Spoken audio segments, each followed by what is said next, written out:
Hello friends, welcome to my channel Srishti's ওয়ার্ল্ডে তোমাদের স্বাগত জানিয়ে আজকের এই নতুন ব্লগটি শুরু করছি। তো আজকে হচ্ছে 31শে মার্চ।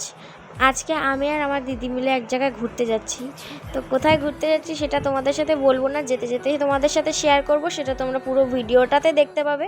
তো পরে ট্রেনে বসে একবারে ব্লগ করছিলাম, তখন কলকাতা স্টেশন থেকে ছাড়লো সবে, মানে ভুল বলছি, টালা স্টেশন থেকে ছাড়লো। তারপরে কিছুটা জিনিস শেয়ার করলাম, যে ব্রিজগুলো শেয়ার করলাম। পরপর 3টে ব্রিজ ছিল।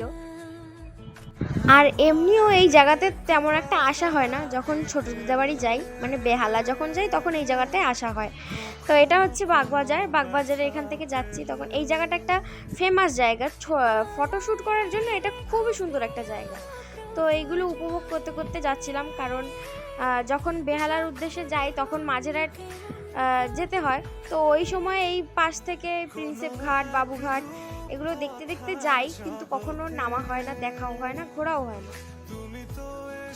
তো আজকে আমরা দু বোনে মিলে আসলাম প্রিন্সেপ ঘাটে ঘুরতে। আজকে হচ্ছে রবিবার, মানে 31 তারিখ রবিবারই ছিল। আমি যেদিন একটা তার পরের দিন আমি ব্লগটা ছাড়তে পারিনি একটা কারণবশত, কারণ আমার ভিডিওটা এডিট করা হয়নি। তো আমরা আসলাম দুজনে মিলে, দুই বোনে মিলে এসেছি। আর একটু ভিডিও তুলছিলাম, কারণ পাশ থেকে নদী, আর তখন সেই টাইমটা চলছিল জোয়ার। আর ট্রেন থেকে নিচে যখন তাকাই তখন দেখছি জল থই থই করছে, খুব ভালো লাগে। আর গঙ্গাকে পাশ থেকে দেখাতে একদম অপরূপ দৃশ্য, সেটা আর বলার না। তো ভিডিও করছিলাম, ভিডিও করতে করতে দেখছিলাম যে ভিতরে কত মানুষ ঘুরছে। আর সব সময় যাওয়ার সময় তো দেখা হয় না, মানে দেখাই হয় আর নামা হয় না, ঘোরা হয় না। সেই জন্য আজকে আসলাম ঘুরতে। আর আমার ফোনের স্ক্রিনটা এতটা কাঁপছে সেটা তোমরা একটু অ্যাভয়েড করে যেও, কারণ আমার কাছে ট্রাইপড নেই ফোনটাকে ধরার জন্য। সেই জন্য আমি হাতে ধরেই ভিডিও করি বেশিরভাগটা। তো আমি চেষ্টা করব পরে একটা ট্রাইপড কেনার জন্য, আর সেই জন্য ওই ফোনটা এভাবে কাঁপছে। তোমরা একটু এটাকে অ্যাভয়েড করে যেও। আর ভিডিওটা অবশ্যই দেখো পুরোটা। তো দেখো কি সুন্দর লাগছে নদীটা। আর সেই টাইমটা একটু বিকেলে রোদও ছিল, সেজন্য কোনো বসার জায়গায় বসতে পারিনি আমরা দুজনের কেউই, কারণ রোদ ছিল। আর এমনিও এখন গরম পড়ে গেছে, সেজন্য আর বসার মতো উপায় নেই। তো পাশ থেকে হাঁটতে হাঁটতে যাচ্ছিলাম। কোনো এক কথার জগতে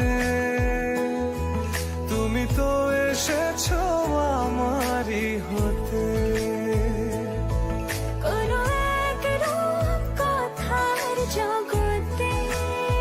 পরে হাঁটতে হাঁটতে চলে আসলাম বাবুঘাটে। তোমরা এটা চিনবে। আর এখানে রাত সন্ধ্যেবেলা তো এখানে আরতি হয়, লাইন দিয়ে আরতি করে। তো আমরা সেই দৃশ্য দেখতে পারিনি আর কি, আমরা তাড়াতাড়ি চলে এসেছিলাম, কারণ আমরা দুজন মেয়ে গেছিলাম, সেজন্য আমরা তাড়াতাড়ি চলে এসেছি। তারপরে আসলাম ট্রেনে এসে তারপর তোমাদের সাথে ভিডিও করলাম একটু সময়, কারণ আমি আর ভিডিও করিনি। তারপরে আমরা দুজন গিয়ে মনজিনিসে ঢুকে দুটো হটডগ কিনলাম, আর ওরা দুটো পেস্ট্রি কিনলো।